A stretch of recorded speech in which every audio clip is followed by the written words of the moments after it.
Hello tout le monde, je vous retrouve aujourd'hui dans une nouvelle vidéo en cette veille de rentrée scolaire pour vous présenter mes fournitures pour ma toute première rentrée à l'externat. Quand on est à la fac, c'est sûr qu'on a besoin de beaucoup moins d'affaires qu'au lycée. Avec un ordinateur, on fait pratiquement tout. Mais j'ai quand même quelques affaires à vous montrer, ne serait-ce que pour m'organiser toute l'année, pour surligner mes cours et aussi toutes mes affaires pour aller en stage. Donc je me suis dit que ça pourrait peut-être intéresser certains de voir ça, de voir comment j'allais m'organiser cette année pour ma première rentrée à l'externat. Si jamais vous regardez cette vidéo parce que ça vous intéresse de voir comment je m'organise, sachez que ce que j'utilise, vous pouvez tout à fait l'utiliser pour vous aussi. La seule partie qui change, c'est la partie pour les stages évidemment. Mais en soi, tout ce que j'utilise là, c'est des choses que j'utilisais déjà avant pour toutes mes années précédentes. Juste si vous êtes en PACES, pensez à prendre aussi un dictaphone. Ça peut être très utile.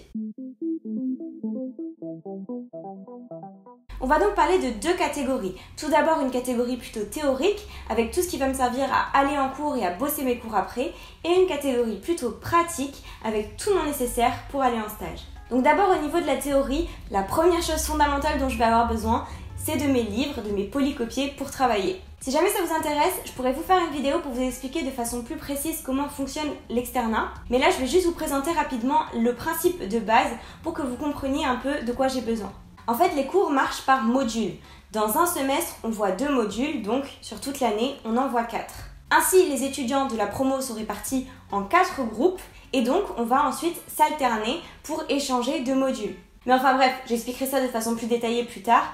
Mais il faut savoir que là, en 4e année, donc en D2, l'année où je vais rentrer moi cette année, on va avoir 4 matières qui sont l'orthopédie, la neurologie, la cardiologie et le digestif. Et moi, en septembre, je vais commencer par le module orthopédie, la grosse matière orthopédie si vous préférez. Dans ce module ortho, on retrouve 3 sous-catégories de matières. On a tout d'abord l'orthopédie et traumatologie, ensuite la rhumatologie et la prise en charge de la dépendance et du handicap. Et donc, on va retrouver un poly pour chacune de ces matières. Pour la première partie orthopédie et traumatologie, on retrouve ce bouquin. C'est pas un placement de produit, je vous rassure. Pour la partie rhumatologie, on a ce livre-là. Et pour la dernière partie, on a un livre d'imagerie médicale. Donc pour les PACES, si à côté de vous à la BU, il y a quelqu'un qui a des livres de cette couleur-là, c'est très probablement un externe. Alors oui, j'ai acheté les 3 livres, même si apparemment, à part celui de rhumato, celui d'ortho et d'imagerie médicale devrait changer, sauf qu'il devrait sortir qu'à la mi-octobre, donc ça fait un peu tard pour commencer à se mettre à les travailler. Surtout qu'en plus, ils vont peut-être pas énormément changer apparemment. Donc ce que je vais faire, c'est que je vais commencer à travailler avec ces bouquins-là, et une fois que les nouveaux seront sortis, je vais pas les racheter parce que ça coûte quand même 40 € le bouquin, et c'est pas avec notre salaire d'externe qu'on peut se permettre de racheter tous les nouveaux bouquins. Mais ce que je vais faire, c'est que je prendrai le temps de regarder dans les nouveaux bouquins qu'est-ce qui change, et je le marquerai dans mes bouquins actuels que je viens d'acheter. Et comme c'est pas des très grosses matières non plus, c'est pas fondamentalement très grave. Mais bon, en général, quand ils refont des bouquins comme ça, ils changent pas complètement tout. C'est plus des mises à jour sur le contenu parce que forcément, il y a des choses qui peuvent changer entre temps. Mais ils refont pas tout le bouquin, quoi. Ah oui, un truc que j'ai oublié de vous dire par rapport à mes polis, c'est que je les ai pliés. Vous voyez, je leur ai mis une protection plastique. Parce qu'en fait, je me dis que si ces livres vont devoir me tenir pendant 3 ans, qui vont être baladés dans mon sac à droite, à gauche, de la BU, à chez moi, à chez mes parents, ils vont très vite mal le vivre. Et j'ai besoin qu'ils me tiennent pendant 3 ans, 100 pages arrachées. Ensuite, sur ces polis, je vais utiliser des surligneurs parce que si vous avez déjà vu ma méthode de travail en PACES, vous savez que j'aime bien mettre de la couleur un peu partout. Une nouvelle vidéo sur ma méthode de travail en P2 et D1 devrait bientôt sortir. Donc vous comprendrez un peu mieux comment j'utilise tout ce que je vais vous présenter là dans ma vidéo sur ma méthode de travail en P2D1.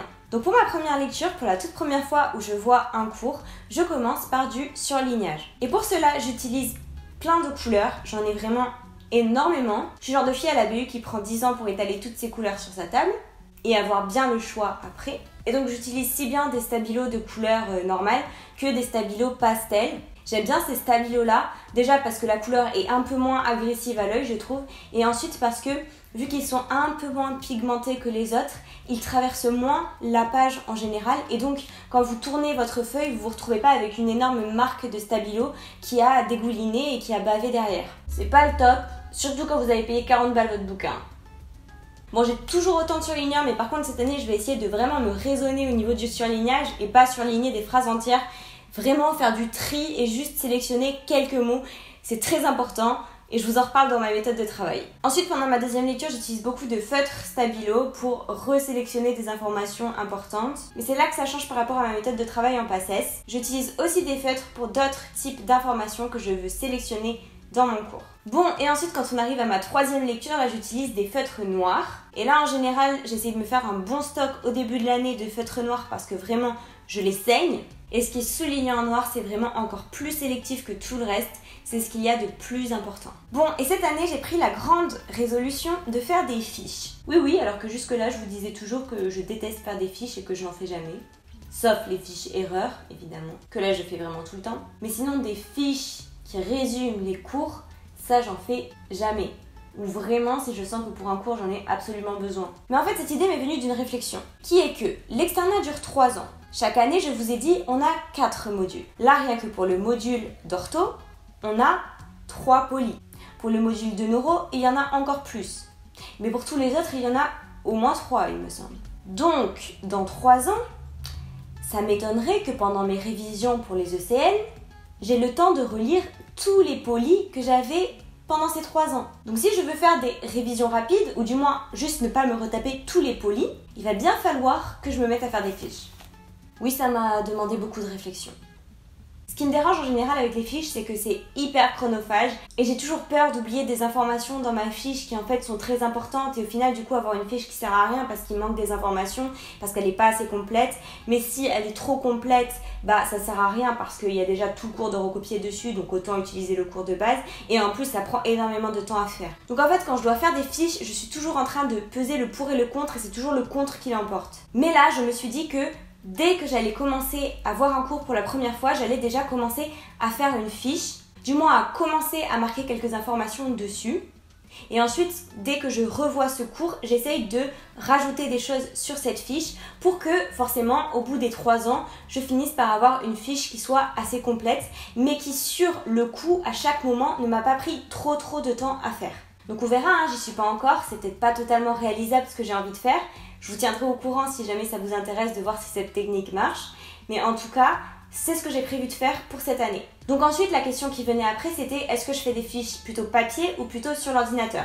Le papier, ce que j'aime bien, c'est que c'est mon écriture. Donc forcément, je suis plus familiarisée avec ma calligraphie. Et donc ça pourrait me permettre de mieux retenir les informations. Sauf que le problème du papier, de 1, tu peux le perdre hyper facilement. De 2, ça peut très vite devenir dégueulasse. Si jamais tu te rates, tu mets du blanco, tu ratures. Et si jamais tu as envie de rajouter plus d'informations sur ta fiche, mais que tu n'as plus de place, bah t'es un peu dans la merde, tu dois prendre une nouvelle feuille pour rajouter 2 lignes. Enfin bref, je sens directement venir le truc comme quoi ça va être hyper désorganisé. Il y en a qui vont être tellement dégueulasses que je vais plus avoir envie de les revoir. Ou alors je vais me dire, ok, il va falloir que je refasse cette fiche, parce que si je la refais, bah, je vais perdre du temps à la refaire. Donc j'en suis plutôt arrivée à la conclusion qu'il valait mieux que je fasse des fiches sur l'informatique. Donc certes, ça ne sera pas ma calligraphie, ça ne sera pas mon écriture, mais bon, au fond, c'est quand même moi qui l'aurais faite, donc c'est quand même ma patte sur cette fiche. Et puis, on va pas se mentir, l'informatique, c'est quand même hyper pratique pour rajouter des informations, effacer si jamais il y a une faute d'orthographe, vous la remplacez. S'il y a une phrase où vous dites finalement c'est pas si important que ça, ou alors si vous voyez qu'il y a une erreur même sur votre fiche, vous pouvez l'enlever hyper facilement. Donc on peut pas le nier, l'informatique c'est quand même hyper intéressant pour faire des fiches. En plus, pendant le temps où je suis en train de créer cette fiche, je peux la garder sous forme informatique et après, plus tard, l'imprimer. Bon, et puis si on continue là-dessus, de quoi je vais encore avoir besoin ? Eh ben, 2 classeurs pour ranger mes fiches. Jusque-là, ça paraît logique. Bon, et après, niveau petit matériel, je vais pas vous montrer tout le contenu de ma trousse, c'est bidon. Vous avez concrètement surtout des stylos noirs et après tout le nécessaire pour l'année scolaire. Est-ce que vous aussi, vous préférez écrire avec un stylo noir plutôt qu'un stylo bleu ? Dites-moi, j'ai l'impression d'être un peu la seule dans ce cas-là. Peut-être l'influence de voir toujours tout écrit en noir sur les ordis. Possible. Oui, on est sur du débat utile. Maintenant, dans la catégorie plutôt organisation, j'ai un indispensable qui est mon planeur. Cette année, il va ressembler à ça. Et à l'intérieur, vous voyez, moi, ce que j'aime beaucoup, c'est que par jour, il y a beaucoup de lignes, beaucoup de place pour écrire. Parce qu'en fait, moi, mon planeur, il me sert pas seulement pour marquer mes rendez-vous obligatoires, mes trucs pour la fac à faire absolument.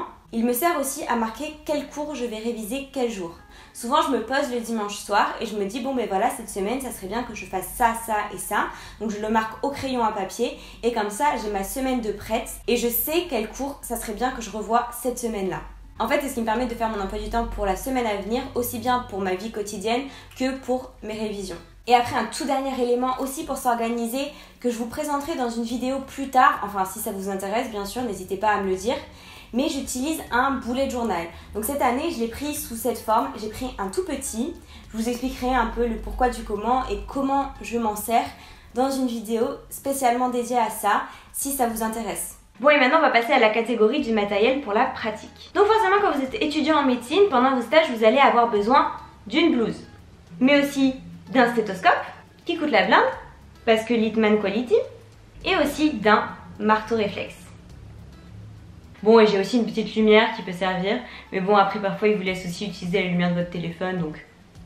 J'ai aussi un badge qu'on m'avait donné pendant un de mes stages en D1, donc ça peut être pas mal de l'avoir pour qu'il y ait votre nom et écrit, là, externe en l'occurrence. Comme ça, quand vous allez voir des patients, c'est bien d'avoir directement votre identité d'accrocher sur votre blouse. Et bien sûr, pendant les stages, je vais toujours garder avec moi un carnet et un stylo pour pouvoir prendre des notes sur des informations importantes qu'il faut que je retienne. Dans les pages de couverture de mon carnet, j'ai marqué des informations importantes qu'il ne faut pas que j'oublie, des valeurs normales à connaître. Mais dans la panique, je me dis que ça peut être bien que j'ai ces informations sous les yeux. Et ensuite, je prends quelques feuilles en plus que je vais glisser à l'intérieur de mon carnet pour quand je vais devoir faire des interrogatoires auprès des patients, parce que voilà, il y a des données personnelles du patient que j'ai pas besoin de marquer dans mon carnet. Enfin, je veux dire, c'est important que je les note dans mon interrogatoire, mais après c'est pas des informations que j'aurai besoin de garder dans mon carnet et qui me serviront pour plus tard. Comment a été pris en charge tel cas, avec quels symptômes en particulier, ça peut être bien que je le marque dans mon carnet, mais par contre, toutes les données personnelles du patient, j'en ai pas besoin dans mon carnet.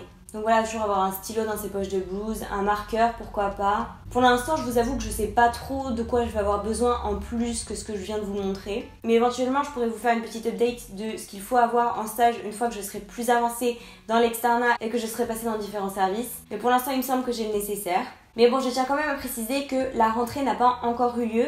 Donc là, pour l'instant, tout ce que je vous présente, c'est ce que je veux utiliser, que j'ai l'intention d'utiliser. Mais je sais pas si je m'en servirai vraiment comme je vous l'ai présenté, si ma méthode de travail va fonctionner comme je le voudrais. On verra bien et je pourrais vous en reparler éventuellement si ça vous intéresse plus tard. Mais voilà, j'espère que cette vidéo vous aura plu, vous aura donné quelques idées d'organisation pour cette nouvelle année. J'espère que votre rentrée se passera au mieux ou qu'elle s'est passée au mieux si vous regardez cette vidéo un peu plus tard. Pour moi, la rentrée avec mon premier jour de stage aura lieu le 2 septembre, le jour de mon anniversaire, donc on croise les doigts pour que ça se passe bien. Et en attendant une prochaine vidéo, je vous dis à bientôt. Bye!